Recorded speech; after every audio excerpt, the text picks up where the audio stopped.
ദൈവനാമത്തിന് മഹത്വം ഉണ്ടാകുമാറാകട്ടെ. ഇന്നുവരെ ജീവിപ്പാൻ ദൈവം തന്ന ഉപകാരങ്ങളെ ഓർത്ത് സ്തോത്രം ചെയ്യാം. ഞാൻ കുര്യൻ എം ചാക്കോ. ട്രാൻസ്ജെൻഡർ സൈനികരെ സംബന്ധിച്ച് പെൻറ്റഗണിൻ്റെ നയം പുനഃപരിശോധിക്കുവാൻ പ്രതിരോധ സെക്രട്ടറിയോട് ആവശ്യപ്പെടുന്ന എക്സിക്യൂട്ടീവ് ഉത്തരവിൽ US പ്രസിഡന്റ് ഡൊണാൾഡ് ട്രംപ് ഒപ്പിട്ടിട്ട് 3 മാസമാകുന്നു. ഭാവിയിൽ ട്രാൻസ്ജെൻഡറുകളെ സൈന്യത്തിൽ നിന്ന് വിലക്കുവാനുള്ള സാധ്യത തുറന്നിടുന്ന ഉത്തരവാണിത്. COVID-19 വാക്സിൻ എടുക്കുവാൻ വിസമ്മതിച്ചതിനാൽ സൈന്യത്തിൽ നിന്ന് സ്വയം പിരിഞ്ഞു പോകേണ്ടി വരികയോ പുറത്താക്കപ്പെടുകയോ ചെയ്ത എല്ലാവരെയും തിരികെ എടുപ്പാനും ട്രംപ് ഉത്തരവിട്ടിട്ടുണ്ട്. ലിംഗം, മതം, ലൈംഗികാഭിമുഖ്യം, വംശം തുടങ്ങിയവ നോക്കാതെ സൈന്യത്തിൽ ആളെടുക്കുന്ന പദ്ധതികൾ പിൻവലിക്കും. ട്രാൻസ്ജെൻഡറുകൾ സൈന്യത്തിൻ്റെ ഭാഗമാകുന്നത് മാന്യമായതും അച്ചടക്കമുള്ളതും സത്യസന്ധവുമായ ജീവിതശൈലി പിന്തുടരുന്ന സൈനികൻ്റെ പ്രതിബദ്ധതയ്ക്ക് വിരുദ്ധമാണെന്ന് പറഞ്ഞാണ് പുതിയ ഉത്തരവ്. കഴിഞ്ഞ തവണ അധികാരത്തിൽ എത്തിയപ്പോഴും ട്രംപ് ട്രാൻസ്ജെൻഡറുകളെ സൈന്യത്തിൽ നിന്ന് വിലക്കുവാൻ ശ്രമിച്ചിരുന്നു. എന്നാൽ വർഷങ്ങളോളം കോടതിയിൽ കുടുങ്ങിക്കിടന്ന ഉത്തരവ് ജോ ബൈഡൻ അധികാരത്തിൽ വന്നതോടെ പിൻവലിച്ചു.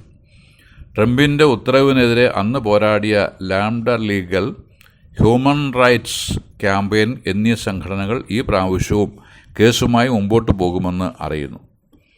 ലോകത്തിൻ്റെ പോലീസ് എന്ന പേര് നിലനിർത്താനുള്ള ശ്രമത്തിലാണ് ട്രംപ് ഭരണകൂടം ഏർപ്പെട്ടിരിക്കുന്നതെന്ന് കേൾക്കുന്ന വാർത്തകൾ സ്ഥിരീകരിക്കുന്നു. ഏറ്റവും അധികം ഇന്ത്യക്കാർ കുടിയേറിയിരിക്കുന്നത് അമേരിക്കയിലാണ് പോലും. ഇന്ത്യയും അമേരിക്കയും തമ്മിലുള്ള നയതന്ത്ര ബന്ധം ശക്തിപ്പെടുത്തുവാൻ ഇടയാകട്ടെ. യേശുക്രിസ്തുവുള്ള വിശ്വാസത്തെയും തൻ്റെ നിസ്തുല്യതയെയും വളരെ ശക്തവും വ്യക്തവുമായ നിലയിൽ ട്രംപ് പ്രസ്താവിച്ചത് നാം വാർത്താ മാധ്യമങ്ങളിലൂടെ ശ്രദ്ധിച്ച് സന്തോഷിക്കുവാൻ ഇടയായിട്ടുണ്ട്.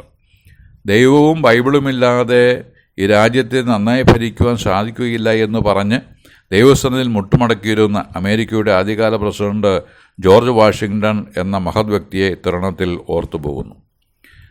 അമേരിക്കയുടെ മുൻ പ്രസിഡന്റ് ജോർജ് വാഷിങ്ടണിൻ്റെ അന്ത്യകാല അനുഭവങ്ങളെക്കുറിച്ച് വായിച്ചറിഞ്ഞത് ഓർമ്മയിൽ വരുന്നു. അദ്ദേഹം ശക്തമായ പനിമൂലം ശയ്യാവലംബിയായി. വൈദ്യന്മാർ മാറി മാറി ചികിത്സിച്ചു, ഭേദം വരുന്നില്ല. അന്നുള്ള ആധുനിക ചികിത്സാ രീതി എന്നുള്ളത് രോഗിയിൽ നിന്ന് നിശ്ചിത അളവ് രക്തം വാർത്തിക്കളയുക എന്നതാണ്. അതനുസരിച്ച് അതിന് വൈദഗ്ധ്യമുള്ളവർ ചുമതലയേറ്റു. നിശ്ചിത അളവ് രക്തം ഊറ്റിയെടുത്തു. അതോട് ചേർന്ന് ചെയ്യേണ്ടതെല്ലാം ചെയ്തു. പ്രസിഡന്റിൻ്റെ അസുഖത്തിന് കുറവ് വന്നില്ല.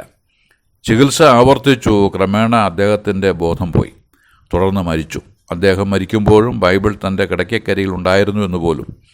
അദ്ദേഹം ദൈവവിശ്വാസിയും ബൈബിൾ വിശ്വാസിയുമായിരുന്നു. എന്നാൽ വേണ്ടതുപോലെ ബൈബിൾ വായിച്ച് കാര്യങ്ങൾ മനസ്സിലാക്കുവാൻ കഴിയാതെ പോയി എന്നുള്ളത് ഒരു പരാജയമാണ്. ഇങ്ങനെ പറയാനൊരു കാരണമുണ്ട്. ബൈബിളിലെ ലേവ്യ പുസ്തകം 17:11 വായിക്കുന്നത്, മാംസത്തിൻ്റെ ജീവൻ രക്തത്തിലല്ലോ ഇരിക്കുന്നത്. യാഗപീഠത്തിന്മേൽ നിങ്ങൾക്ക് വേണ്ടി പ്രായശ്ചിത്തം കഴിപ്പാൻ ഞാൻ ഇത് നിങ്ങൾക്ക് തന്നിരിക്കുന്നു. രക്തമല്ലോ ജീവൻ മൂലമായി പ്രായശ്ചിത്തമാകുന്നത്. അതുകൊണ്ട് നിങ്ങൾ യാതൊരുത്തിനും രക്തം ഭക്ഷിക്കരുത്. നിങ്ങളുടെ ഇടയിലുള്ള പരദേശിയും രക്തം ഭക്ഷിക്കരുത് എന്ന് ഞാൻ ഇസ്രായേൽ മക്കളോട് കൽപ്പിച്ചിരിക്കുന്നു.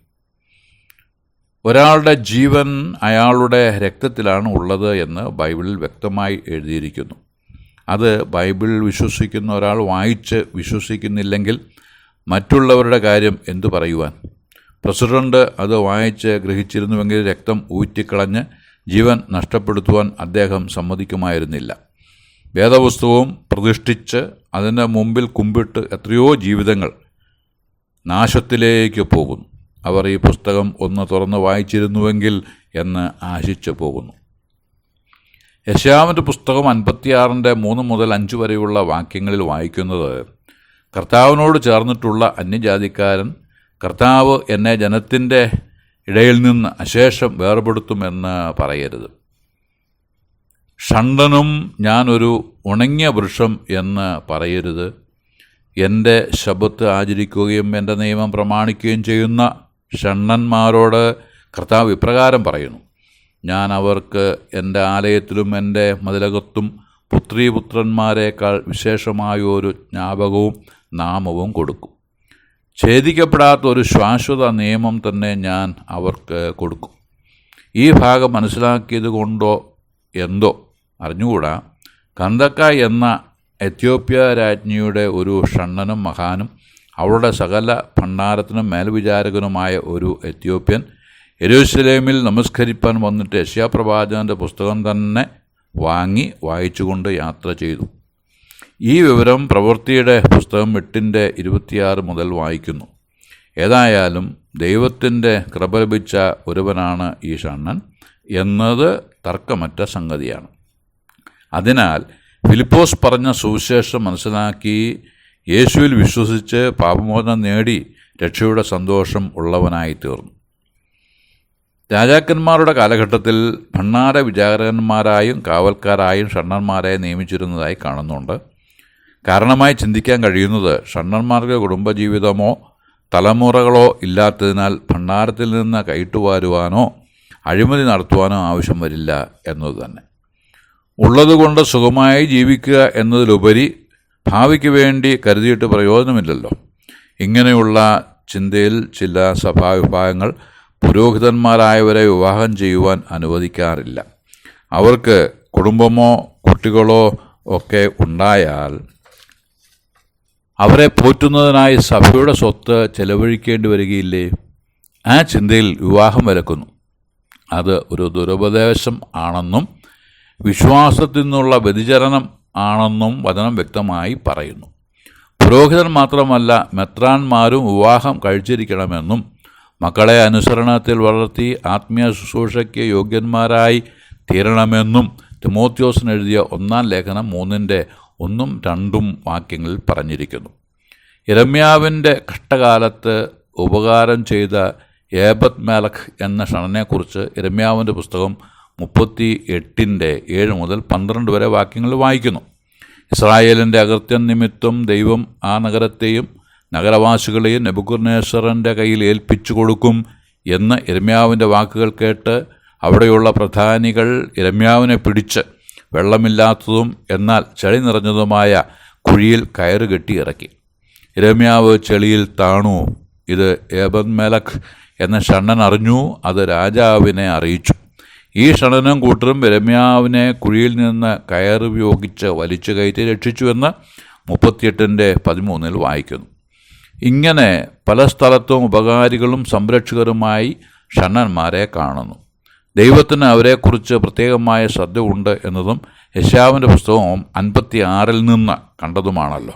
അവരെ ദൈവം കൈക്കൊണ്ടിരിക്കുന്നുവെങ്കിൽ അരുത് എന്ന് പറയുവാൻ നമുക്ക് അവകാശം ഇല്ല. അവരെ അകറ്റുന്നവർ അവരുടെ സൃഷ്ടാവിനെയാണ് പരിഹസിക്കുന്നത്. അവരെ ആ നിലയിൽ സൃഷ്ടിച്ച ദൈവത്തെ ആണ് അവർ പരിഹസിക്കുന്നത്. ദൈവമാണല്ലോ അവരെ അങ്ങനെ സൃഷ്ടിച്ചത്.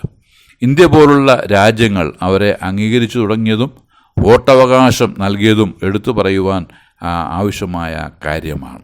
എന്നാൽ അമേരിക്കയുടെ പ്രസിഡന്റ് അവരെ അകറ്റി നിർത്തുന്നതും സൈന്യത്തിൽ നിന്നും മറ്റു മേഖലകളിൽ നിന്നും അകറ്റി നിർത്തുവാനുള്ളതായിരിക്കുന്ന ശ്രമത്തിൽ ഏർപ്പെട്ടിരിക്കുന്നതും വചനവിരുദ്ധമാണ്. അത് ദൈവത്തെ പരിഹസിക്കലാണ്. ദൈവത്തെ പരിഹസിച്ചുകൂടാ.